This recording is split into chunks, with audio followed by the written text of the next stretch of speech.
tal? Muy buenas noches, gracias por acompañarnos en Quinto Poder.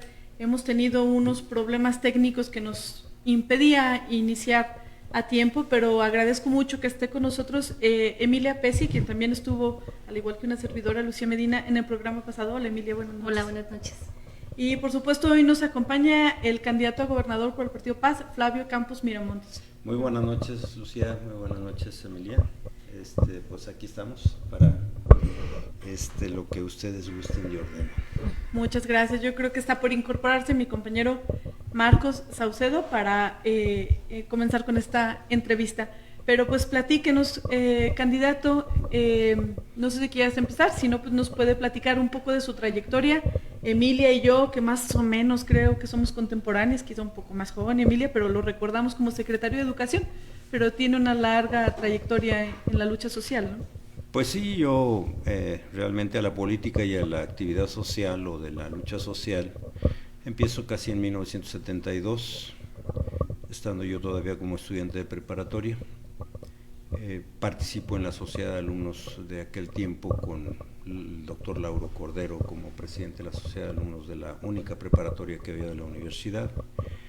Y ya desde ese momento empezamos a hacer una serie de demandas, como la de la creación pues de una red de preparatorias más amplias de la universidad, y de ahí sale la famosa Prepa 2 y empieza a crecer el sistema. Posteriormente, por iniciativa de los frenillenses, piden la incorporación de la famosa Prepa 3 y bueno, ya empezó toda una historia de la que posteriormente otros actores harían sus propias contribuciones. Muy pronto pues va a aparecer mi afiliación en el 73 en una presencia de Valentín Campa Salazar al Partido Comunista en aquellos años. Y bueno, pues es ya mi primera experiencia partidaria, aunque en ese momento el Partido Comunista no era un partido legal. Entonces nosotros pues anduvimos haciendo muchas actividades más orientadas a dirigir pues organismos sociales, sindicatos, grupos campesinos que eran muy típicos de la lucha por la tierra, todavía el último gran respiro del reparto de tierras en Zacatecas, que se consolida pues cuando formamos varias organizaciones, entre otros el PC, el primer Frente Popular, que así se concibió, de varias expresiones. Ya después se quedó como un grupo particular liderado por Jesús Pérez Cuevas, y después habría una versión .2 de Narro. ¿Y qué opina de la versión .2? Hay mucho que decir. Pero bien, mal, mejor, vamos para atrás. No, yo creo que cada quien traía sus patrocinios y cada quien creció muy aparte. Yo me recuerdo que Narro creció muy al amparo de Salinas, del grupo del hermano Salinas. Pero bueno, hay muchas cosas que sacar del cajón de los recuerdos de esa época, pero bueno, yo les estaba hablando de mi trayectoria. Obviamente en el trayecto del PC pues empieza a convertirse en el centro legal una vez que obtiene su registro. En esa ruta pues empieza a transformar la izquierda para ir uniendo expresiones diferentes. La primera fusión pues se hizo con una fracción del antiguo Partido Popular Socialista. ¿Ahí nacieron las tribus de la izquierda? No, las tribus siempre han existido, eso no tiene problema. De Gascón Mercado, que era una expresión, había otros pequeños grupos socialistas, y se hace la primera fusión para hacer el Partido Mexicano, Partido Socialista Unificado de México, el famoso PSUM. Posteriormente ese le hereda su registro a otro nuevo partido, en donde ya se fusiona PMT de Berto Castillo, la gente del MAP famoso, donde estaba Cordera, todo ese grupo universitario. Y bueno, de ahí viene el registro del PRD. Yo les recuerdo que Cuauhtémoc Cárdenas quiso hacer un partido como se hizo Morena, pues con mérito propio, con asambleas propias, pero no lo lograron, y pues se acudió al famoso registro del Partido Mexicano Socialista, del que fui presidente en el momento en el que se hace la fusión. Yo era presidente estatal en ese momento. Y surge el PRD. Yo milité hasta pues prácticamente la última vez que ahí era de costumbre que se revisaba el padrón cada rato y cada rato salíamos rasurados. En 2 o 3 hicimos juicios de protección de derechos para poder volver a ser tomados en consideración. Ya la última vez me cansé y dije, no, mejor me quedo así. Hasta que apareció este partido, el que fundamos aquí localmente. Yo sí le hice con mucho entusiasmo de suponer que en este país la centralización política, que es una tradición muy vieja, pues inmediatamente se reproduce en los partidos y que esa centralización pues conmina a formar esto que me preguntaba aquí Marcos, de las tribus y corrientes, porque para poder influir hay que influir en el centro, y en el centro siempre debe haber un líder que encabece. ¿Y cómo se le hace el primer gobierno de izquierda que tiene México? Si es de izquierda. Híjole, bueno, vamos a empezar por temas difíciles. Mira, yo creo que hay un tema central que yo creo que Andrés no le quiso entrar y que ha empezado a cuestionar. Hay como 300 temas centrales que no le ha querido entrar. Para definirlo como de izquierda, el tema de los impuestos en este país. Creo que es un tema central de la izquierda, de quién debe de contribuir, ¿no? Porque bueno, todos estamos de acuerdo que los recursos fiscales en este país no son suficientes ni para hacer una política social ni para tomar al Estado como un impulsor de un desarrollo, un rector realmente de cómo quieres que la economía se desarrolle, digamos, por hablar de 2 grandes funciones que el Estado mexicano ha querido jugar o lo ha jugado mejor en unos tiempos y peor en otros, ¿no? Entonces se necesita una masa impositiva más alta. El problema aquí es que el periodo neoliberal pues lo quiso hacer por la vía del IVA o de los impuestos al consumo. Otros hemos tendido a hacerlo a los ingresos y a la posición de riqueza, pero a eso no se le ha entrado. Andrés creo que ha evadido mucho ese tema. Es más un gobierno neoliberal disfrazadón, ¿no? Yo creo que ahí, bueno, por principio eso es un tema. El otro, creo que hay otras regulaciones sobre la clase empresarial que me parece a mí que no se le ha querido entrar, o sobre el capital internacional, incluso modelos muy liberales que conservan un poquitito de nacionalistas, definen restricciones. O sea, pues el propio Trump, su guerra con China, pues a final de cuentas fue proteccionista. Pero hubo mucho apoyo hablando de empresarios locales, pues de grandes empresarios locales, de los grandes empresarios. De los capitales. México, para que se lograra la presidencia de la República de Andrés Manuel. ¿Habrá ahí pues una cuota que todavía tenga el que cubrir, favores que tengamos que... Bueno, yo creo que Andrés, si algo nos ha enseñado, es que es un señor pragmático. Y que bueno, sí le pensó al tema de la gobernabilidad, porque uno sabe que enfrentarse a las élites de poder pues te puede llevar a crisis tremendas, ¿no? Y entonces creo que la relación con Estados Unidos particularmente, que veníamos de un tratado de libre comercio, pues que le pone muchos límites a tu propio desarrollo, pues una vez que te embarcas a un mercado compartido, y decían los brasileños, claro, decían los brasileños, la mayor riqueza no es ni la naturaleza, ni el oro, ni el petróleo, es tu mercado interno. Si tú tienes soberanía sobre él, puedes decidir muchas cosas de tu desarrollo, pero ya cuando haces tratados internacionales, aperturas tu economía, entonces ya no eres soberano, ahí el soberano son otros, ¿sí? Claro. Y entonces, bueno, yo creo que todas estas variables pues obligaron a que se impusiera el pragmatismo, ¿no? No solamente del tema económico, pues que es mucho el territorio donde uno entiende que se define pues la izquierda. El otro es en lo social.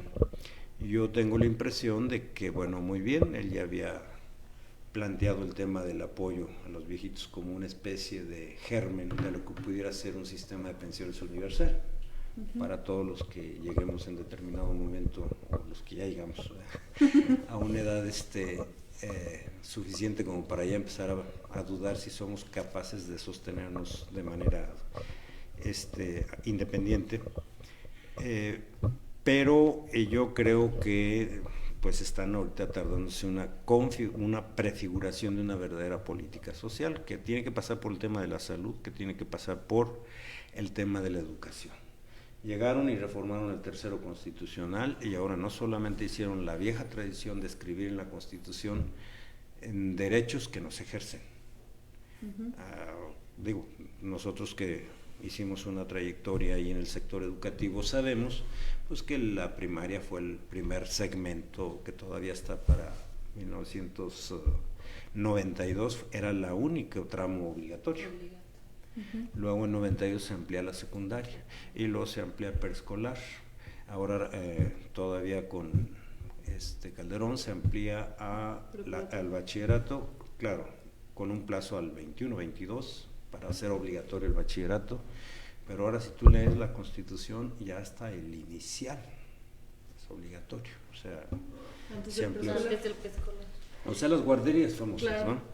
Entonces, bueno, sí, caminaron por esa vía de definir esos derechos, pero la institucionalidad para garantizarlas, ¿no? O sea, yo lo que les insisto mucho es, bueno, sí hay zonas del país como la Ciudad de México, pues en donde andan en el 96% de cobertura al grupo de edad, por ejemplo, de bachillerato, excelente, pero Zacatecas andamos en el 47%, y hay otros estados que andan peor, Michoacán, Guerrero, Chiapas. Es que hay como esta postura desde los legislativos, pues, de asumir que porque algo se pone en el papel mágicamente se va a suceder, ¿no? Que tal vez sería muchísimo más favorable el que se pudiera hacer una estrategia de educación, claro, ya más en lo ejecutivo, que no tuvieras todo que ver con una reforma constitucional. Claro, entonces la izquierda tiene que caminar, por lo que tú preguntabas, la izquierda tiene que caminar por una política social de esta naturaleza que yo llamo abajo, subir a todos los que están muy abajo. El piso parejo. Un piso parejo. Y claro, otros dicen que también la izquierda pone topes arriba, ¿no? O sea, más o menos da un margen de variación, pero ni el igualitarismo total, pero tampoco esos extremos que padecemos en este país. Entonces, bueno, uno lo haces con impuestos, con límites a la acumulación de propiedad, por decir algo. En el momento en que heredas, pues tú puedes decir, ahí viene para atrás, ¿no?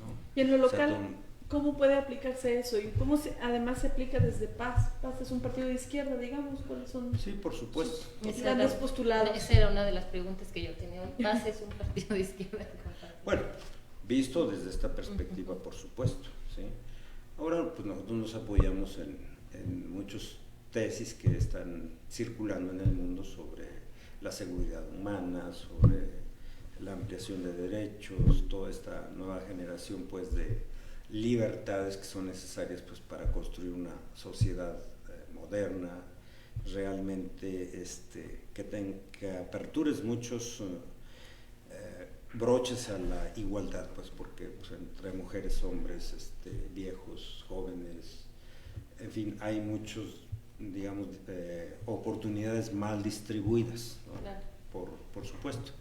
Y entonces yo creo que eso es una de las cosas. Vemos que el impuesto pues es un mecanismo igualador y entonces tienes que tener una idea de esa naturaleza, que el Estado tiene que generar áreas de oportunidad como es el de la salud, que bueno, aunque el cuarto constitucional nos dice que es un derecho básico, bueno, pues en México sí es lamentable, Zacatecas también es lamentable que pues 1.050.000 no tengan régimen de seguridad social y por lo mismo ya vas a tener un sistema de atención mucho más disminuido y que 370.000 no tengan nada, ¿sí? Entonces ahí es donde tú te tienes que plantear, bueno, ¿se puede o no construir un sistema de salud que le dé ese derecho gratuito a todos? Yo digo que sí. Sin embargo, esta problemática no es ajena al país y a muchos otros países. Golpea, por supuesto, nuestro territorio, ¿verdad? Lo que es Zacatecas, esta mala distribución de la riqueza, no acceso a la salud de toda la población, pero en local, ¿qué se puede hacer para garantizar que más personas tengan acceso a la salud en nuestro estado? Claro, claro. O sea, lo que hay que ver es el arreglo constitucional que tenemos, en donde hay un federalismo de ficción, porque pues alrededor del 80% lo concentra y lo ejecuta y le da normas de aplicación presupuestal la federación. Solo tú, junto con todos los municipios del país en las entidades, te vas por el 20% y ahí te vas bajando. Entonces tienes una institucionalidad débil como para tú decir autónomamente, al margen de lo que pasa en el país, puedes avanzar. Sí puedes avanzar si lo priorices, ¿sí? Porque sí los estados tienen potestades tanto en educación como en salud, y puedes avanzar más hacia un, digamos, modelo ideal de salud, por decir algo. O sea, ¿yo qué pienso? Bueno, yo pienso que deberíamos de empezar a poner la meta de tener 600 personas por médico en un esquema de atención primaria y salud preventiva, para ir avanzando al modelo, digamos, que han alcanzado países ya de mucho desarrollo, sobre todo en materia social, como Dinamarca, los países escandinavos, que son los que han desarrollado, digamos, sistemas un poquitito más socialmente distribuidos, ¿no?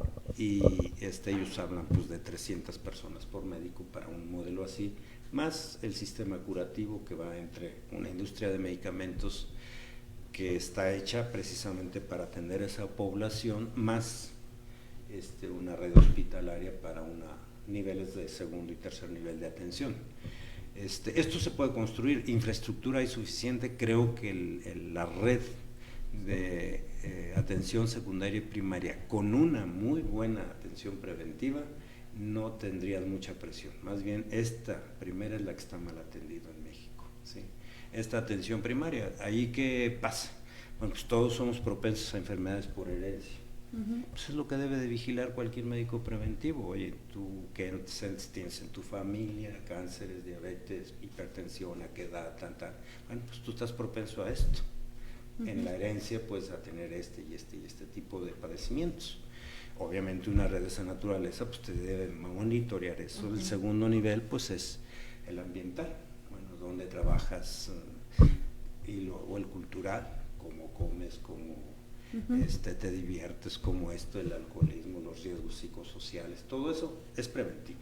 Y si tú metes prevención, indudablemente le vas a quitar presión a la fase curativa y te vas a abaratar muchísimo eso que es lo más caro. O sea, atender una cirugía ya muy especializada, a gastar mucho en medicamentos, sobre todo medicamentos de estos de la línea del cáncer, que son carísimos, o los de tratamientos inmunológicos, etcétera. Ahí es muy caro. Entonces, si tú haces mucha prevención, abaratas toda esa parte, ¿no? Pero entonces hay que construir ese sistema no está construido. Si tú vas ahorita a cualquier comunidad, tienen centros de salud, no tienen médicos. O sea, por 1000 pretextos, porque no hay suficientes, o en otro tiempo inventaron las famosas brigadas móviles, que un día van a una comunidad, otro día a otra, pero eso todavía no es un sistema en donde tú tengas ya una relación paciente-médico, en donde tú vayas generando la estructura de un verdadero historial clínico de cada persona. ¿Cuánto costaría poner médico en todos esos centros de salud? Yo creo que hay los recursos ahora, ¿sí?, para hacerlo. No a un nivel de 300 por médico. Empezar, digamos, con un esquema en donde yo he hecho cálculos de 600 personas por médico, por lo menos te dan una opción de 2.5 visitas al año, ¿sí? Para una o para otra cosa, para atender una gripe o una enfermedad estomacal, o para una revisión estrictamente preventiva, para ver cómo vas, qué bronca has tenido, que en estas etapas en donde no hay historia clínica de casi nadie de nosotros, bueno, pues vamos a empezar por cero. Por hacerlo. ¿Y sin romper con el INSABI? No, bueno, el INSABI es el instituto con el que quiere pactar el gobierno federal con las entidades federativas para hacer un solo programa, ¿sí? Y bueno, si uno lee, pues ahí está el seguro que yo propongo, pero está escrito, vuelvo a insistir, no le han puesto los recursos necesarios para poder hacer ese pacto, ¿no? Pero puede ser la ruta, ¿sí? ¿Cuánto le va a poner el Estado de a de veras? Porque en el otro esquema había mucha simulación, ¿sí? O sea, simulación en el sentido de cuál era la aportación del Estado. Pues mira, prestamos edificios, rentamos esto, hacíamos muchas trampas pero realmente a este esquema de cuántos médicos pones tú, cuántos pago yo, para ir avanzando en Se esquemas gastaba más en el caldo que en las albóndigas. Sí, sí, por supuesto. Yo recuerdo una nota que leí alguna vez de una denuncia que hacían en una clínica donde señalaba el personal que les llevaban el medicamento para las verificaciones y se los retiraban de inmediato cuando se retiraban, para llevarlo a la siguiente clínica porque ya estaba agendado, ¿no? Entonces nada más para movían el medicamento. La foto, sí. Y sí, pues es simulación, ¿no? Es una simulación de que tienes un sistema que no, en realidad no funciona. Ahora, bueno, las cosas que están por debatirse, yo no sé qué vaya a pasar en estas elecciones, sobre todo para configurar la Cámara Federal, la Cámara de Diputados, pero sí entiendo que hay un tema central. Bueno, Andrés prometió un conjunto de cosas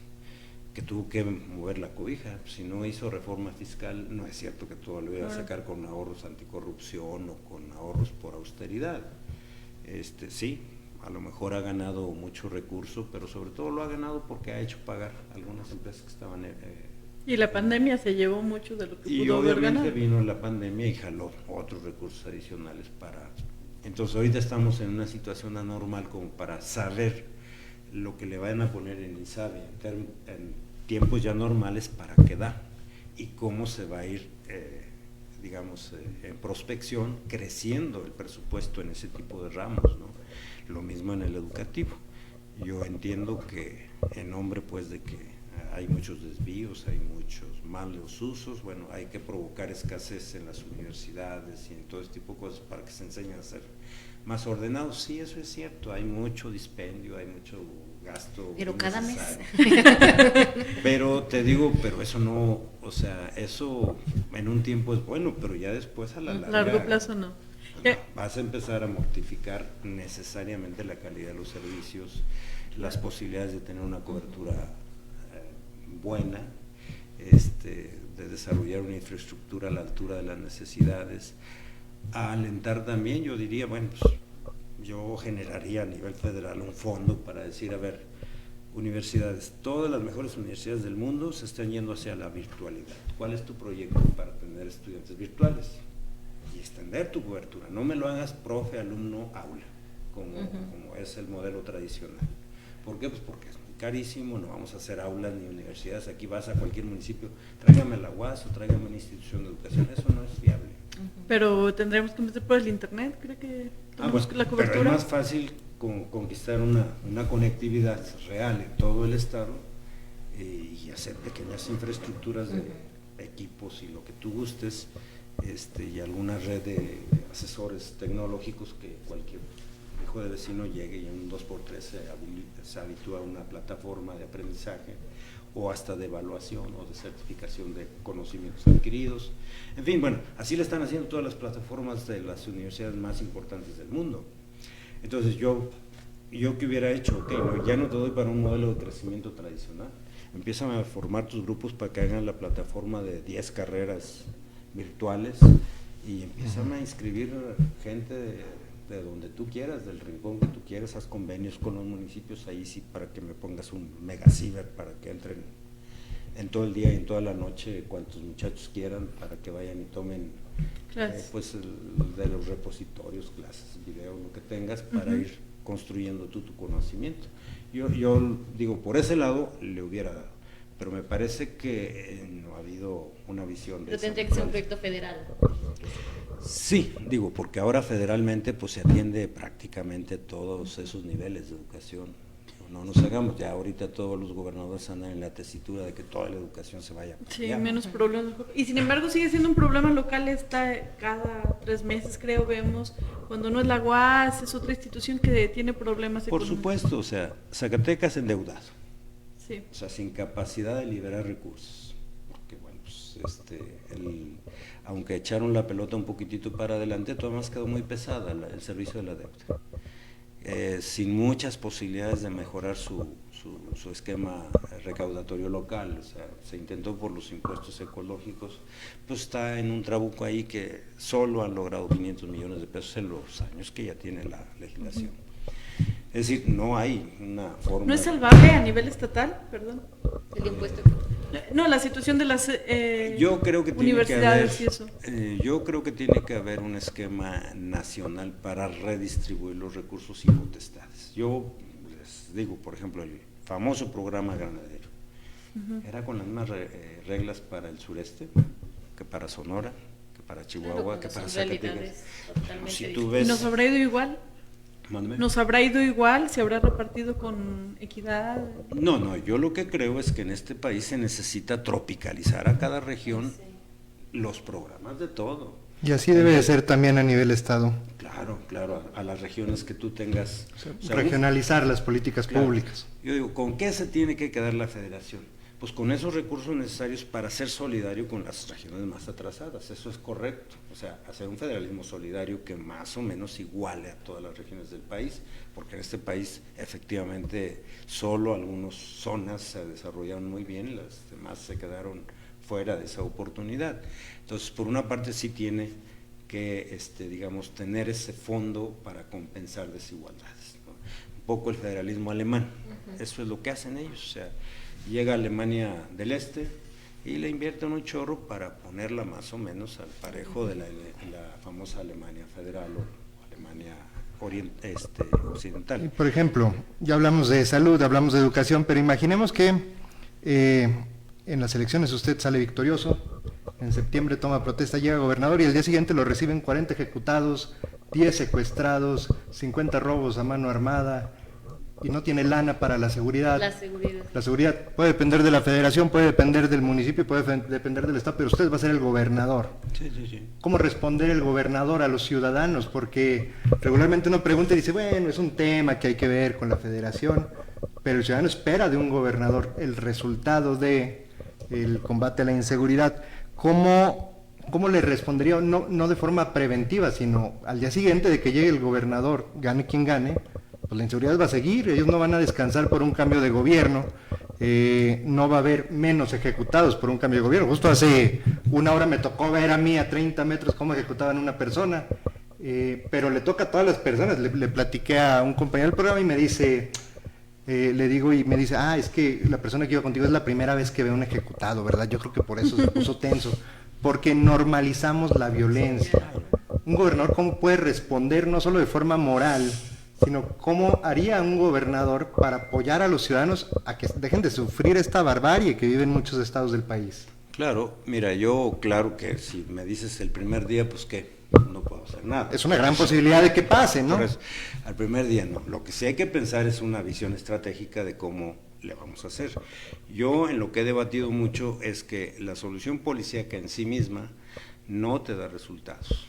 Yo creo ¿Los abrazos? Que, por ejemplo, no, de ninguna manera, para allá vamos. Yo creo que no se ha movido mucho la variable diplomática. La variable diplomática tiene mucho que ver con el tema del tráfico de armas.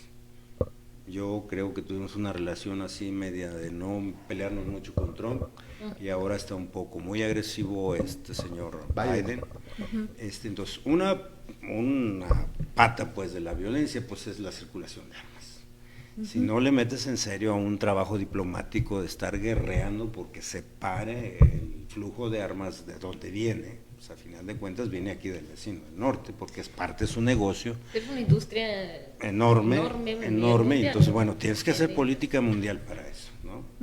Segundo, yo creo que tenemos que incorporar localmente el tema, sobre todo de los patrimonios, bienes raíces. No tenemos facultades todavía en la legislación para meternos al circuito financiero, porque eso sí lo tiene de manera exclusiva la Secretaría de Hacienda. Escándala con eso, se van a infartar. Pero ¿de qué otra manera le haces? ¿Como extinción de dominio? O sea, le quitarían los bienes a los narcotraficantes. No, tendrías que tener unidades especializadas. Bueno, no usted, pero digamos que el Estado tenga la capacidad de que por lo menos lo patrimonial aquí, lo patrimonial, o sea, hay bienes raíces. Las casas, las camionetas, los lingotes de oro y los millones de dólares. Uno sabe, por ejemplo, que el secuestro, uno de sus mecanismos es patrimóniame con un notario público tu casa para que pagues el rescate. O sea, hay patrimonio que se acumula por delincuencia organizada. Hay acusaciones ahorita de la misma coerción que se ejerce sobre los notarios públicos también. Claro, la amenaza, todo eso está distorsionando, yo lo entiendo, pero le tenemos que entrar a eso. O sea, porque si tú no tapas todos los circuitos a partir de los cuales se normaliza la propiedad de sus bienes que sustrajiste por la vía del delito, Pues tampoco, entonces sí tenemos una unidad, pero no se dedica a eso. Yo le había escuchado en por ahí como que es auxiliar de la UIF, de la Ajá. Unidad de Inteligencia Financiera, pero no estamos haciendo inteligencia en lo que sí tenemos nosotros competencia, ¿sí? Y que sería en Bueno. lo local la responsabilidad. Bueno, eso es en cuanto a lo policíaco. Yo sí avanzaría, te los digo así con toda sinceridad, a un mando único. Yo sí, ¿por qué? Porque ahorita es un desorden. Sin policías Sí. municipales. Se ha Yo planteado, diría que sí. Pero O sea, cuando se habla de mando único, pues podemos hablar de esta postura que hablaba de la Federación o bien de la Policía Estatal Única, ¿no? También Puede ese ser. esquema. ¿Qué esquema? ¿El mando único? Que nos cuiden, incluso yo, bueno, porque yo soy de la idea de que incluso como hay que regionalizar los programas, la seguridad también tiene sus particularidades. No, Y no tenemos- podemos asumir que agentes externos vengan a dictar los lineamientos de la seguridad pública, sobre todo con delitos menores, ¿no? O del fuero común. Es riesgoso hablar de estos temas, pero ¿cuál sería su postura en cuanto? Bueno, yo le iré avanzando. Yo insisto, hay que definir claramente lo que es la función de la prevención, tanto con fuego, pues como es actualmente la Guardia Nacional, que tiene esa función a lo que era antiguamente la Federal Preventiva, la Estatal Preventiva y luego la Preventiva Municipal. Es como Todo que los eso- juntaron y les pintaron las camionetas y les pusieron un nombre Bueno, son nuevo, ¿no? militares ahorita, ¿no? Pero Nos hagamos- exacto, no tienen no una son militares. formación para atender Bueno, pero seguridad además, pública. Pues ya dijimos que no traían la lana suficiente, entonces si estás gastando en el ejército, ¿qué hicieron? Pues préstame Pues fuerza, ya, porque aprovecharlo. pagar No, 300,000, nomás pasaron del por bolsillo eso, izquierdo al pagar bolsillo por derecho. eso, pagar 300,000 nuevos elementos y aparte 600,000 del ejército, pues también ¿para qué? diría en términos de economía esto no tiene mucho sentido. Bueno, ahora sí, el problema son las estrategias, ¿no? Yo que he estado planteando mucho, bueno, ¿con quién se vincula una policía de mando único? No hay otra más de que con una sociedad organizada ex profeso. ¿Ex profeso para qué? Para el autocuidado. Y aquí hay muchos territorios a debatir. Bueno, yo soy partidario de que ¿Como Zacatecas, autodefensa? Ujú, así ahí es en donde empezamos a discutir. Policías del ¿Cómo pueblo. se generan estos comités? El primer protocolo es reconstruir el tejido social. O sea, el pretexto es la violencia y el miedo y la desconfianza que se sembró en la sociedad. Ujú. Entonces el tejido se empieza a reconstruir a partir de confiarnos. ¿Quién sabe quién vive en los vecindarios? Nadie. Entonces, primera tarea de un protocolo de esa naturaleza es Conocerse. constituir Sí, un no, es que órgano. si a mí me sale un vecino maleante, pues menso yo si lo denuncio, porque así me va a ir, ¿no? Por eso, como estás ahorita, sí, por eso la ruptura de las relaciones de confianza está así. No, es pero si tú terrible. lo organizas desde la ley, o sea, desde arriba, no al revés como surgieron las autodefensas, esas no le pidieron permiso al Estado, se armaron, actuaron y pusieron ahora sí contra la pared a todos, ¿no?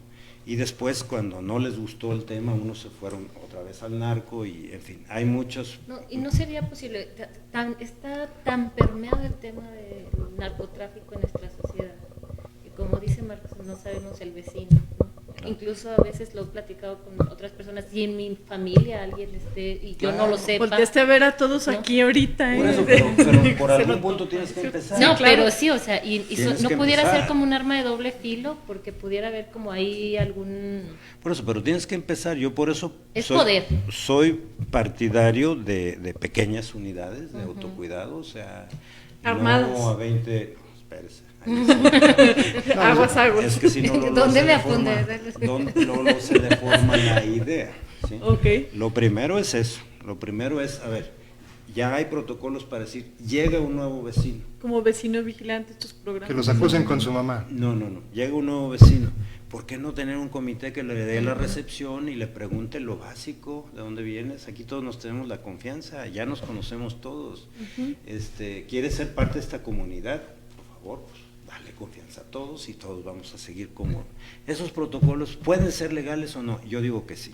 Si das autoridad a alguien que se nombre ex profeso. Aunque eso dependería más del legislativo, ¿no? Sí, bueno, hay que darle marco O legal. del municipio O sea, también. Esto no es O del simplemente municipio. O del voluntario, municipio. una convocatoria. ¿Quién se quiere organizar? Sí, tiene que ser una concepción. Segundo, ¿qué niveles de actuación o bajo qué protocolos dejas que esos organismos puedan actuar si no hay policía? Una mujer golpeada, pues los vecinos nos damos cuenta. Claro, hay muchísima normalización, complicidad. Por eso te digo, pero si es parte ya de tu mapa de riesgo que detectaste. Por el otro lado, a veces el vecino le ayuda más que la misma policía. Hablando de mujeres golpeadas, justo es eso, o sea, son las vecinas, pero las mujeres. Las que los hombres, tú que te metes en eso, tú por no eso, sé, al rato va a volver. Eso es parte de los protocolos que hay que construir. ¿Por qué no te metes? Pues porque ahora sí está tipificado que tú, ciudadano, puedes hacer allanamiento de morada. Es peligroso, ¿no? Son No, cosas que que suenan muy también interesantes. es darle la facultad a un por eso. delincuente y el ciudadano puede hacer allanamiento de morada bajo cualquier pretexto, yo ¿no? Otra vez vuelvo a decir, se nos antojan muchas hipótesis. Otra vuelvo a insistir, esto sí está concentrado y está emanado de una sola política con los cuerpos de seguridad. O sea, con el mando único. Sí, con el mando único baja hasta allá. Esa es mi idea. Sí, y es bueno, pero sin embargo, bueno, sí. Y entonces, bueno. A mí me gusta, no estoy como que esté en contra, porque a mí me gusta todo lo que suene a... Hay que modificar, obviamente, muchos dispositivos legales que ahora no te permiten actuar. Es similar a hacer comunidad como lo hizo Colombia, ¿no? En la reestructuración cuando que tuvieron. Un poco. Y también cuando en la época posterior a Ahora, Escobar yo y todo esto, digo, lo veo por un periodo relativamente largo, pues, pero no para siempre. O sea, es una estructura de transición. Nápoles también lo hizo. ¿Qué opina con respecto a la economía en esto? ¿Tiene una incidencia? ¿Hay que mejorar las condiciones de vida de la gente? Claro, educación y todo, todo influye, pero esas son medidas de largo alcance, son generacionales. Aquí me están diciendo el día siguiente. Claro, o en esos 6 años, digamos. Pues digo, o sea, hay tramos ahí. Yo haría una estrategia de esa naturaleza. Ahora, diferenciaría, como dicen aquí, bueno, territorios muy dispersos, aunque tenga el triple de fuerza, no voy a poder atenderlos. Sí. No, al día de hoy kilómetros. La autoridad tienen dividido, ¿no? Las atenciones. Sí, pero vete a Mazapil, donde los las cárteles localidades son casi 70, 80 kilómetros unas de otras. Claro. ¿Qué capacidad de reacción tienes cuando hay una emergencia? Y son zonas a donde el crimen que tenemos nosotros opera así, actúa y corre como la técnica de la pulga hacia localidades, secuestran propiedades, ranchos, viven ahí, etcétera, etcétera. Entonces, ¿ahí cuál es la salida? Yo sí creo que un modelo parecido a las famosas autodefensas, pero generado de arriba. Okay. No decir ármense con lo que pueden, como con orden, digamos. No, como las películas de vaqueros, pues, en donde veías tus pequeñas localidades y el sheriff es el solo. Pero él convoca a todos porque todos tienen armas y nos fregaron, nos saltaron el banco o se robaron a Rosita. Como con el doctor Mireles, como pasó. Así es. No, yo creo que eso se organiza. Esos mismos comités, sí creo que, por ejemplo, en vez del servicio militar, deberíamos de tener un servicio para la seguridad interior, en donde se entrene a hombres y mujeres a defensa física, incluso a armas, porque ahora el servicio militar ni armas los entrena. Sí. Suena muy aburrido ya, ¿verdad? No, bueno, por lo menos en otra época éramos más nacionalistas, más patriotas, sí, que un día iban a llegar los gringos y iban a convocar a la Reserva Nacional para apoyar al ejército y defender.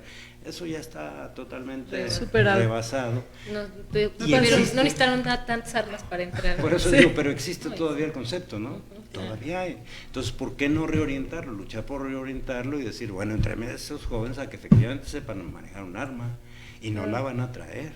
O sea, esa la tiene que tener bajo resguardo jefes que están nombrados, es profeso, y van a actuar mientras no llegue la policía formal para defender localidades bajo protocolos muy claros. O sea, tiene que ir esos mismos que entrenan a los jóvenes a decir, a ver, aquí cómo está su localidad, dónde están las entradas, dónde están las salidas, dónde se puede vigilar que puede llegar un grupo civil armado, cómo vas a actuar. Pasamos a otro tema. Perdón.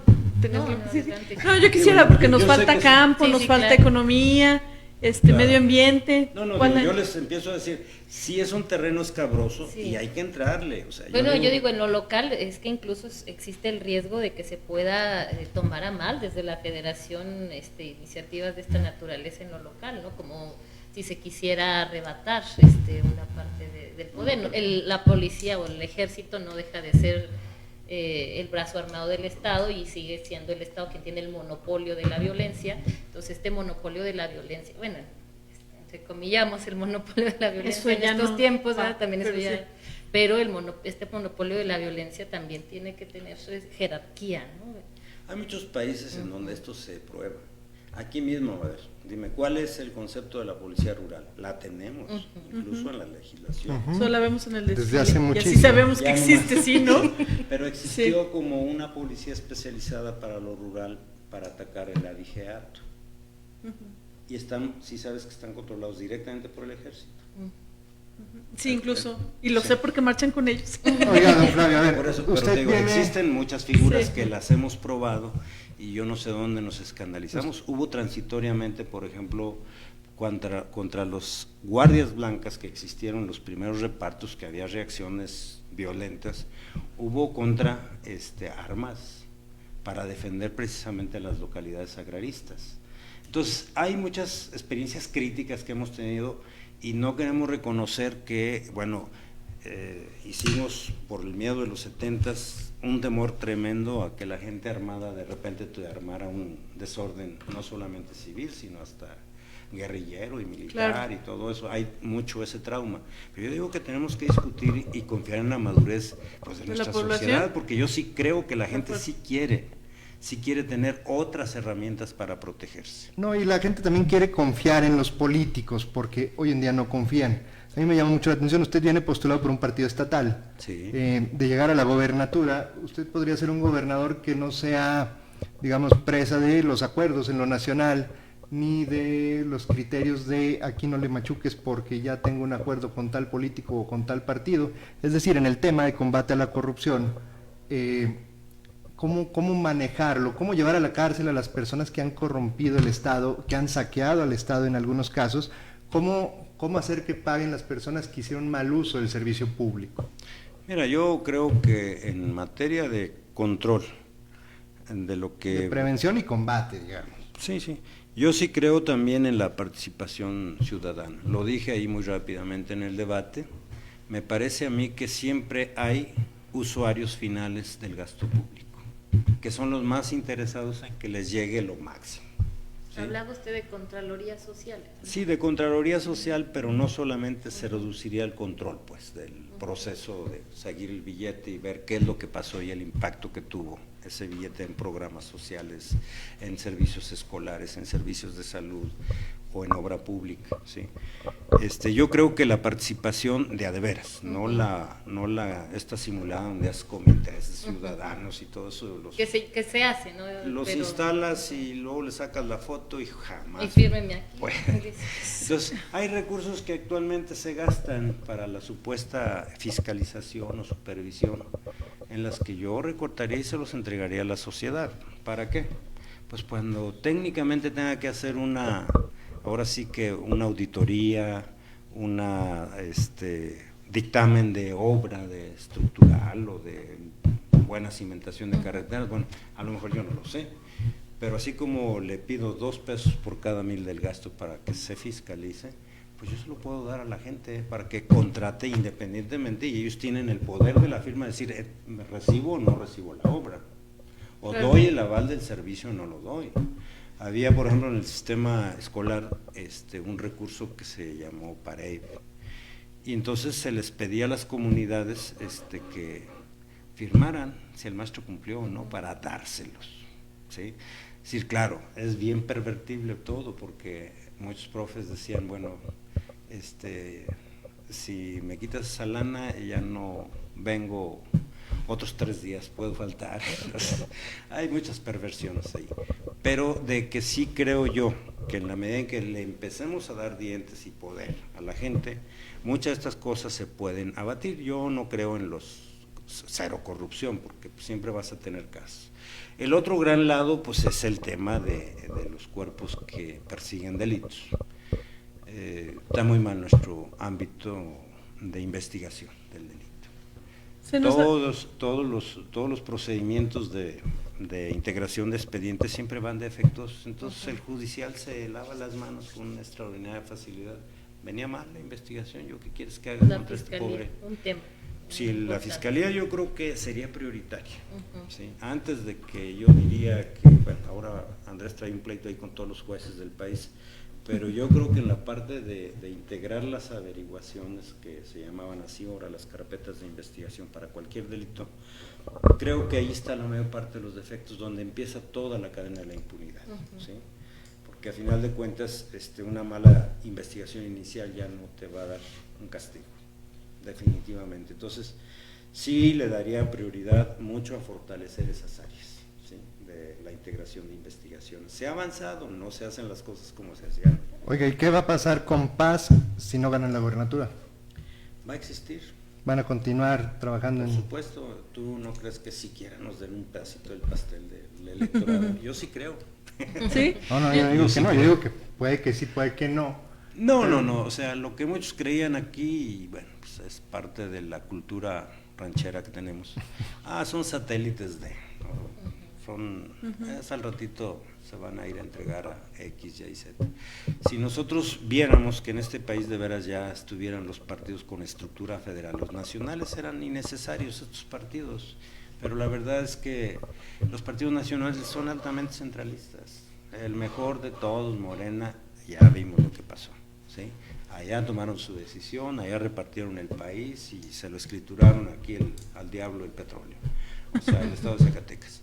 Entonces, de otra manera, efectivamente sería innecesario, porque hay muchos elementos que podemos compartir con un partido nacional en lo documental, en los principios, en todas esas cosas, pero ya en la forma de construir la clase política me parece que no. Porque yo creo que, como he oído por ahí, que por sus pluris los conoceréis, y aunado a lo que pregunta Marcos, veo que en sus pluris está Brian Turner Guillén y Refugio López Berumen, que probablemente, como dice Marcos, si sobrevive, si va a existir hasta a largo plazo, ellos sean diputados. ¿Nos puede contar de ellos más o menos? No, Brian pues, es un joven que anda de michofirete ahorita, cumple la cuota joven. Nada más metimos 3 gentes. ¿No vino Brian? No anda aquí, Brian, ahorita. ¿Y Refugio? El Refugio sí es una persona que tiene muchos años en la polaca, ella fue directora de servicio, registro público, registro civil, por Miguel, pero viene de más atrás. Ella es una abogada de Río Grande que, bueno, aquí vive, ahorita anda en la desgracia como muchos de nosotros, de Uberera, de Uber. No, sí, ella sí tiene mucha experiencia, sí tiene formación jurídica. Sería buena diputada, digamos. Yo espero, ¿sí? Yo espero que sí. Tenemos que cerrar por cuestiones de tiempo, no sé si quiera darnos una idea final. Vamos a pasar a unos temas rápidos de análisis. Si gusta acompañarnos, será muy bienvenido. Gracias. No, bueno, yo comparezco a todo este tipo de foros porque creo que se necesita un debate más a fondo de todos los temas, ¿no? O sea, yo acabo de estar en Canacintra y bueno, pues ahí desplegué todo lo que yo creo del nuevo modelo de desarrollo que hay que impulsar, pero así como eso, bueno, pues por lo menos tengo 5 ejes temáticos en los que yo quise desglosar mi propuesta: la de un gobierno más eficiente, más ordenado, que le cueste menos al ciudadano. Hay mucho capítulo, miles, es decir, burocracia que dificulta el servicio del Estado en muchos rubros. Yo me iría por una modernización tremenda, para facilitarle las cosas al ciudadano. Obviamente tendríamos que revisar cuánto de lo que tienen las burocracias actuales es por méritos en campaña, es decir, pago de favores políticos, y no por necesidad para generar un servicio, porque, bueno, otra de las grandes presiones del gasto local pues es la burocracia, el tamaño de la burocracia. Aunque unos llegan prometiendo reducirla, de repente, pues sí. De repente tienen más compadres y ahijados de los que esperaban, ¿no? Pues sobre todo servicios en campaña. Yo creo que ese es el principal defecto. Y también la tentación de reproducirse en el poder, porque hay muchos operadores en las famosas nóminas que se dedican a la política y no al servicio público. En fin, ese es un gran rubro. El otro es el de vivir en el territorio, donde está toda nuestra posición ambiental y calidad de vida en el territorio. Bueno, que hay mucho que hablar ahí en el agua, en el ordenamiento territorial, que es un verdadero desorden nuestro estado, ¿sí? Tanto en los desarrollos urbanos que se van alternando, sin presupuesto de agua, sin nada, hay mucha corrupción para que te den oportunidad, dejas áreas verdes y al rato ya están con habitaciones, le sacan el máximo jugo al territorio, pero generas a la larga una calidad de vida horrible, el transporte, no se diga, en fin, hay todo este tema que hay que profundizarlo desde mi punto de vista. Está Construyamos la Paz, en donde ya hablamos un poquitito de esta idea más o menos global que yo tengo o que tenemos nosotros pues de cómo ir pacificando a la sociedad, el desarrollo económico basado en el conocimiento y no en la explotación de mano de obra y recursos naturales, que es el que nos ha dominado por los siglos de los siglos, ¿no? Y por supuesto construir una política social de piso parejo. Entonces son los 5 grandes temas que yo invito a que se estudien un poquitito más. Digo, lo hacemos solo en mis plataformas personales donde están discursos, explicaciones, mensajes, y estoy seguro que mucha gente estará de acuerdo conmigo y lo expresará con votos. Yo también quiero felicitarlo porque tiene muy buen arte de campaña. Felicidades a quien hace sus diseños, en especial a quien hizo el de Star Wars. Esa es una joya y es lo más bello que he visto en todas las campañas de esta elección. Bien eso, ¿eh? Sí, feliz día a los fans el día de ayer. Me recuerda el candidato. Parece que estaba estudiando el personaje. Pues le agradecemos mucho a Obi-Wan Flavio Campos, candidato a gobernador por el PAS. Le pedimos que no se nos vaya, aquí vamos a seguir, en 5 minutos vamos a cerrar. Vamos a abordar rápido 3 temas que traemos ahí pendientes en la agendita. Si usted gusta participar, con todo gusto, aquí lo esperamos también a echar grilla.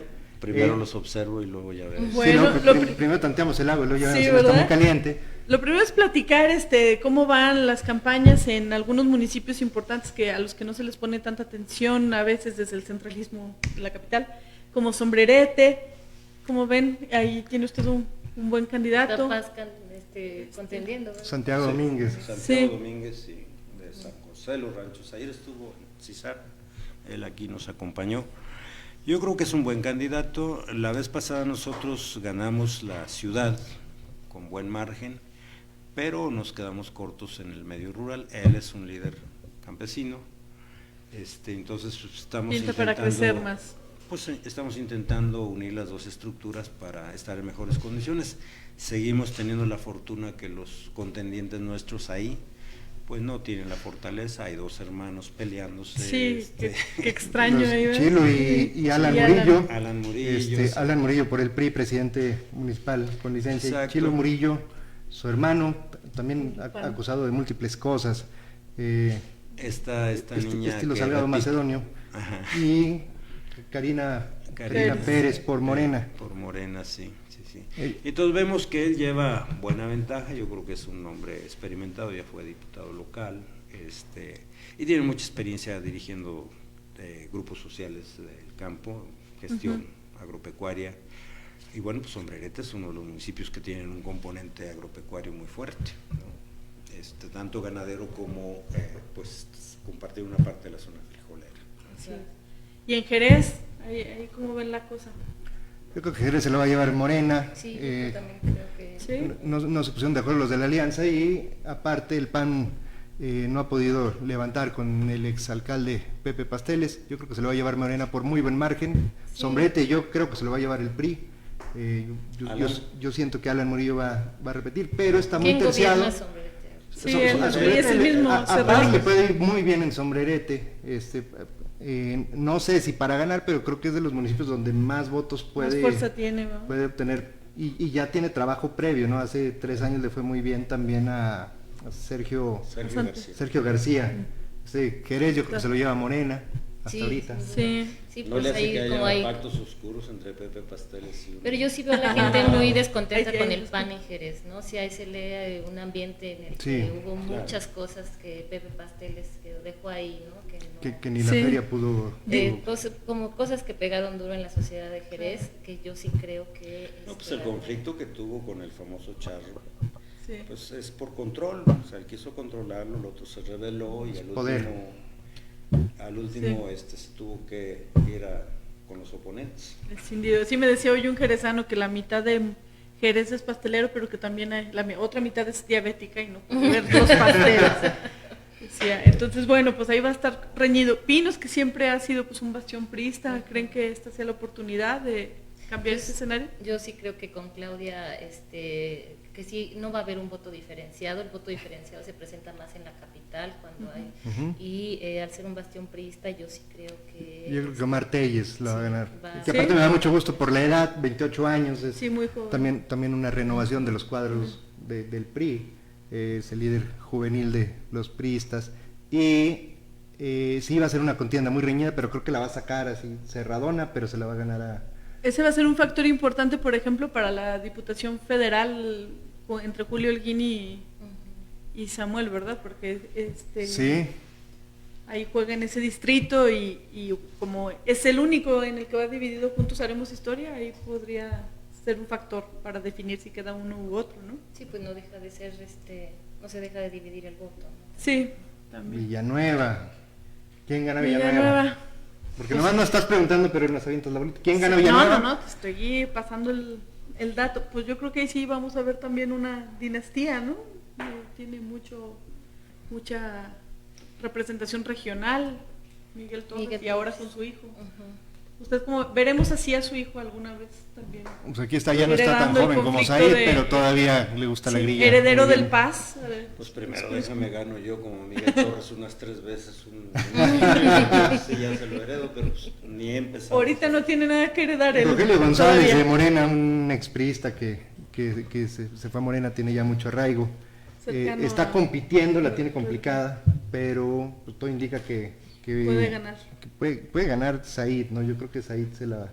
Sí, sin duda, hay muchos factores, ¿no? Que pueden influir en que Said se quede, pues, ahora en lugar de su papá. Digo que siempre tengo este conflicto por lo que debo y lo que no. de decir. Pero sí, yo creo que hay mucha aceptación, hay un trabajo de muchos años. Sumado también recientemente la figura de Said está más en el imaginario de la comunidad. O sea, por la tragedia personal que han vivido. Muy lamentable, o sea, es una situación para nada deseable. Sin embargo, sí mucha gente empatiza ahí. No digo que por eso, sino que ahora voltea a ver con más fuerza. Río Grande, yo creo que es donde yo no sabría quién ganaría. Río Grande es un lugar donde ahí sí hay río revuelto. Pero ustedes, ¿cómo ven Río Grande? Yo no conozco mucho la zona, pero me parece interesante porque ahí también se acogió a gente que no estaba inicialmente en Morena. Se rompió la coalición por el lado del PRI.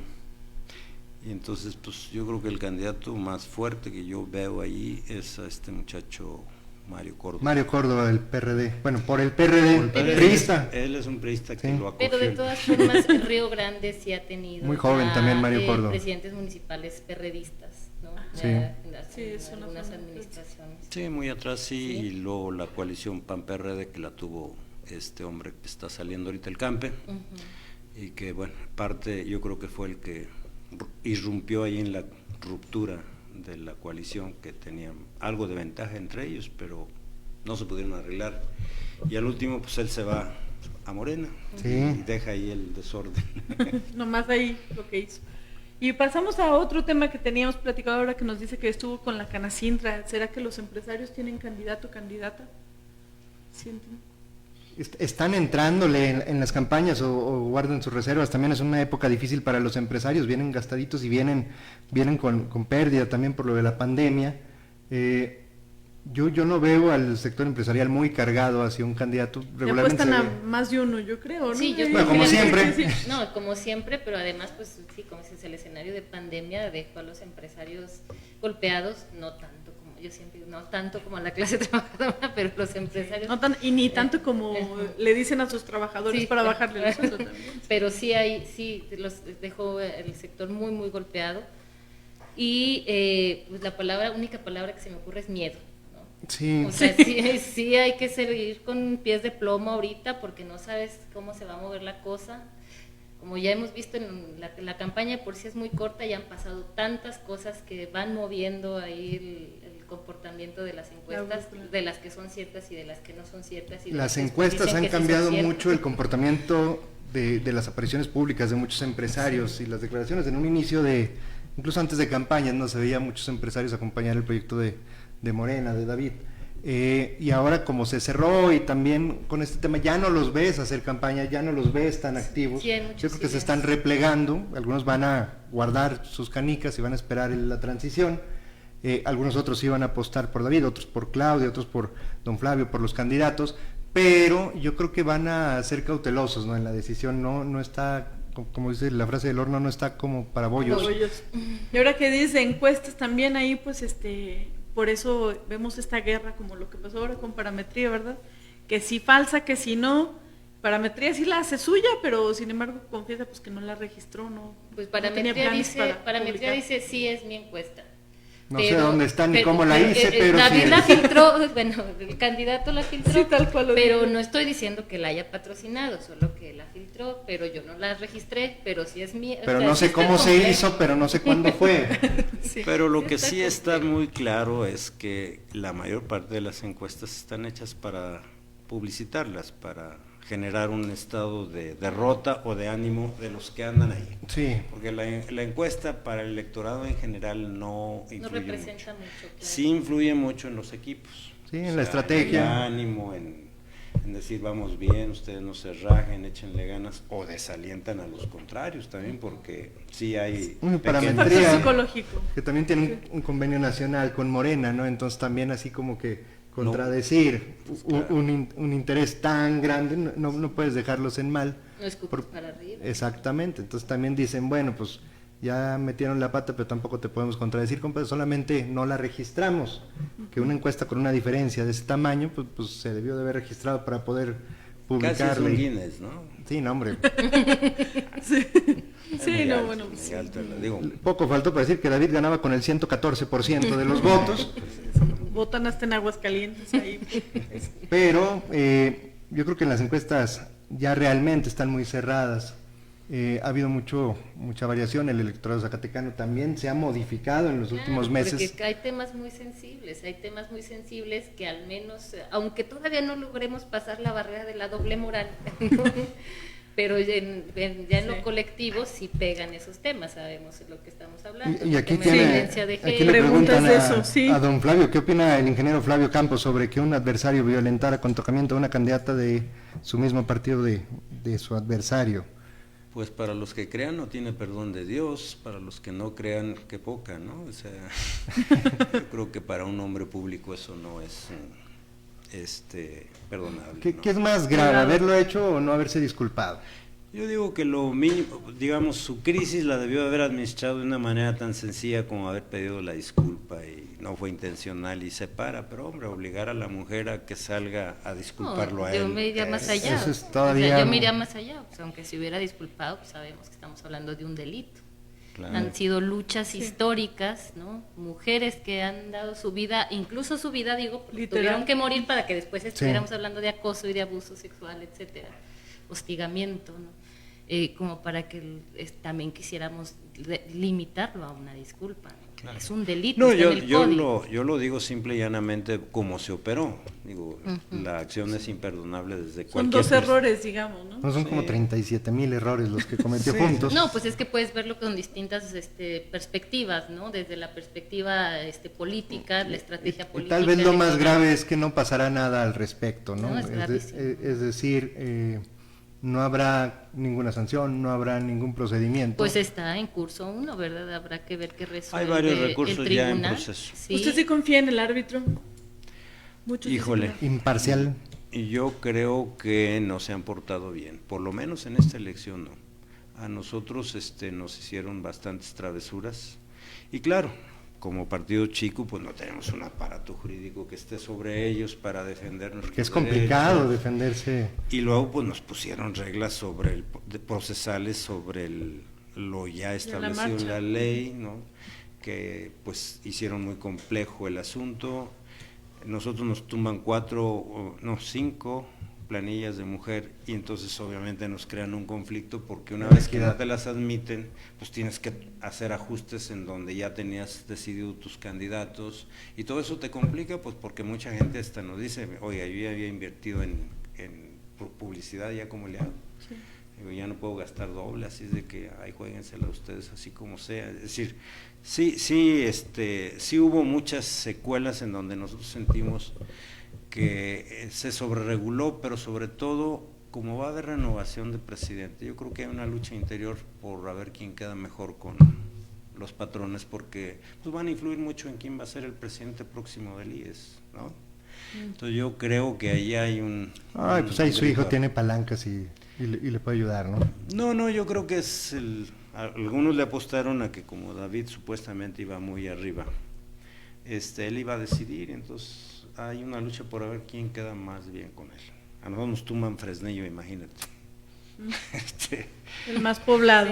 Sí, pues claro, pues la familia es tocar la familia, ¿no? Entonces, pero a muchos partidos, lo que yo he estado conversando con los partidos también los maltrataron, o sea, no hubo un procedimiento en donde se pusiera por encima el derecho a la participación, que es lo básico, es lo constitucional. Así es. Se puso obstáculos Una pregunta en esto que también venía la candidata.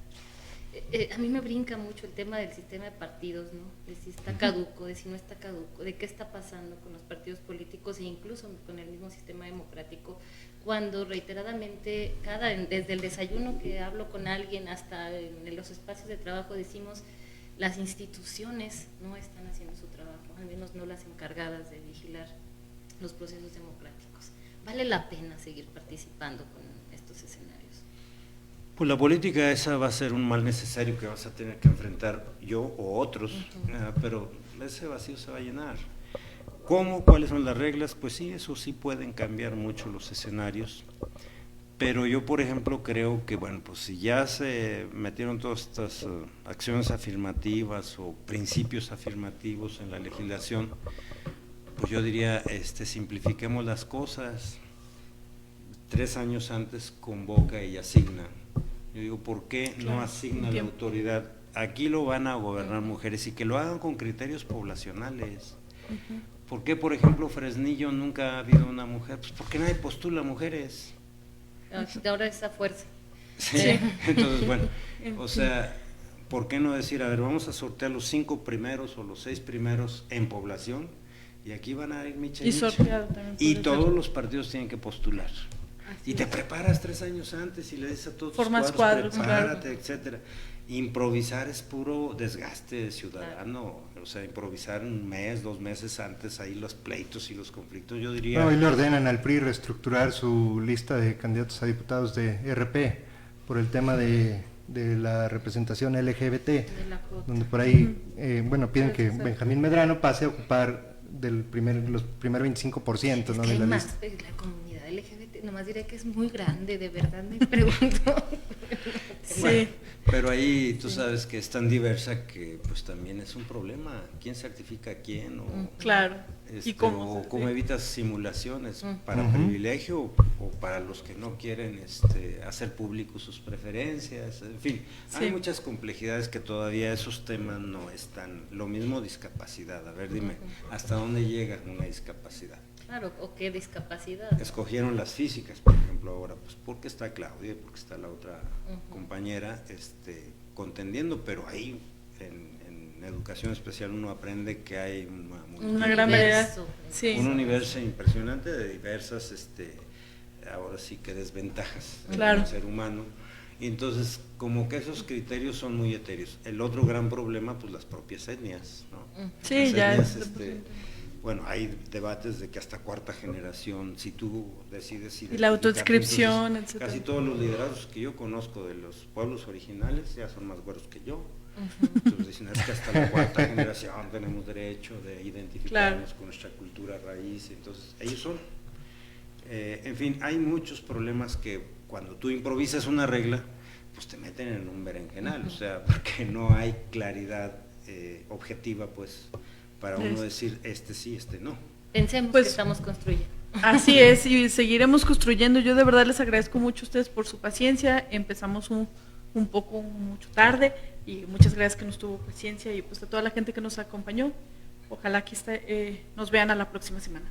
Muchas gracias a todos, muchas gracias, candidato Flavio Campos, y a todos los que estuvieron compartiendo. Ya creo que va a romper el récord de compartidas en tiempo de programa, lleva 110, que están compartiendo el programa. Muchas gracias, Emilia, Lucía, todos los que están aquí con el candidato, muchas gracias. Un placer. Pues nos vemos el siguiente miércoles. Esto fue Quinto Poder, muchas gracias. Gracias.